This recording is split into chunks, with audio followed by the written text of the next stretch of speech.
ظلم جبر اور ناانصافی کی انتہا ہو چکی ہے.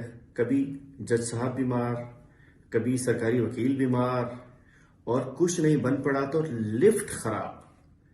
ہم سمجھتے ہیں کہ اس سے زیادہ ظلم زیادتی نہیں ہو سکتی کہ ایک تو یہ 3 سال کی جو بے شک غلط کیس ہے، غلط سزا ہے، جیسی بھی ہے، صحیح ہے غلط جو بھی ہے، 3 سال کی سزا فرسٹ ڈے سسپینڈ ہوتی ہے قانون میں.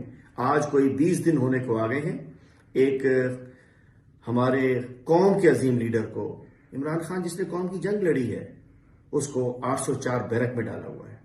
میں کہنا چاہتا ہوں آج اسلام آباد کی عدالت پہ جو انصاف کا قتل ہوا ہے، ہم افسوس ہے اس کے اوپر کہ پہلے ایک دو مرتبہ پھر وہ بیمار ہو گئے. پہلے ماشاءاللہ بڑے صاحب بیمار ہوئے تھے، اب چھوٹے صاحب بیمار ہو گئے.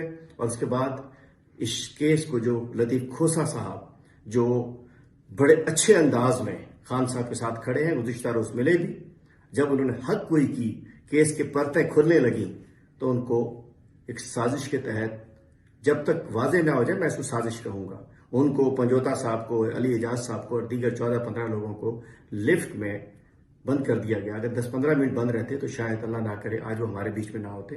تو یہ پوری قوم دیکھے کہ کیا ہو رہا ہے، کیا ہو رہا ہے. انصاف کی راہ میں رکاوٹیں ڈالی جا رہی ہیں اور اس کے لیے کبھی کوئی بیمار ہو رہا ہے، کبھی کسی کو لفٹ میں بند کیا جا رہا ہے. لیکن انشاءاللہ ظلم کی سیارات ختم ہوگی، ختم ہو کر رہے گی، انصاف ملے گا. اور انشاءاللہ قیدی نمبر 804 اپنی بیرک سے نکل کر زمان پارک میں آئے گا، بنی گالا جائے گا، اس کے بعد وزیر اعظم ہاؤس جائے گا انشاءاللہ.